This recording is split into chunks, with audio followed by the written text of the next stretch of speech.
Even মুক্তিযুদ্ধের সময়ও রাজাকার একটা বাহিনী ছিল, কিন্তু জামাতের আইডিওলজিটাকে এবং অন্যান্য দলগুলো নিজামে ইসলাম বা যারা ছিল, যারা সাপোর্ট করতো তাদেরকে রাজাকার বলে অ্যাকিউজ করা হয় নাই, মানে দেশ বিরোধী বলে অ্যাকিউজ করা হয়। রাজাকার শুধু ওই বাহিনীর নাম ছিল, তারা ইয়ে করছিল। কিন্তু এই পর্যায়ে আওয়ামী লীগের সে করলো কি, বারবারই তারা চেষ্টা করেছে রাজাকার মানেই দেশের শত্রু, মানে অন্যান্য রাজনৈতিক দলগুলো এই যে জামাত ইসলাম বা তার অপোনেন্ট, সোজা কথা একটাই নেগেটিভ দাঁড়িয়েছে তাদের বিরুদ্ধে, ইদার বুশের মতো, যে either with us or against us, এবং এটি সেকেন্ড ওয়ার্ল্ড ওয়ারে ব্যবহৃত হয়েছে। হ্যাঁ, exactly. If you not with us then you will our enemy. আরেকটা জিনিস করা দরকার, যেটা এই যে তারা 30 লাখ একজন মানুষও যদি, মুক্তিযুদ্ধে অনেক মানুষ শহীদ হয়েছে, এই বিষয়ে কোনো সন্দেহ নাই।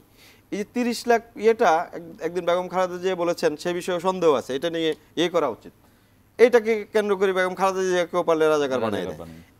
অথচ দেখেন, আমি তাদের গভর্নমেন্টের একটা পরিসংখ্যান দেই। 2011-এ মুক্তিযুদ্ধ বিষয়ক প্রতিমন্ত্রী ছিলেন বোধহয় ওই যে মোজাম্মেল হক, সে পার্লামেন্টে ঘোষণা করছে শহীদ মুক্তিযোদ্ধা পরিবারের সংখ্যা হলো 4575 জন। শহীদ মুক্তিযোদ্ধা ভাতা পায় তারা মাত্র 4575 জন। তাহলে এত লোক শহীদ হলো, তারা যেভাবে ভাতা দিছে, ইয়ে দিছে, তাহলে সেই জিনিসটা কই বের করুক।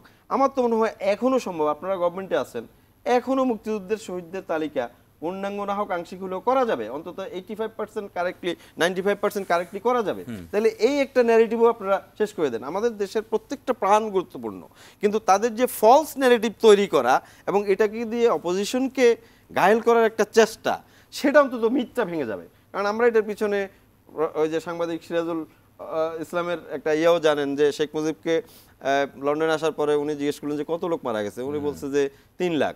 তো উনি এটা কিন্তু পাশের থেকে বলছেন যে ওনাকে যে সিরাজুল ইসলাম সাহেবের নিজের মুখে শোনা, যেহেতু উনি লন্ডন ছিলেন, আমরা ওনার সাথে 3 লাখকে উনি 3 মিলিয়ন বলে ফেলেছেন। তো 3 মিলিয়ন বাংলা করলে আসে 30 লাখ, এই জন্য এটা 30 লাখ হয়ে যায়।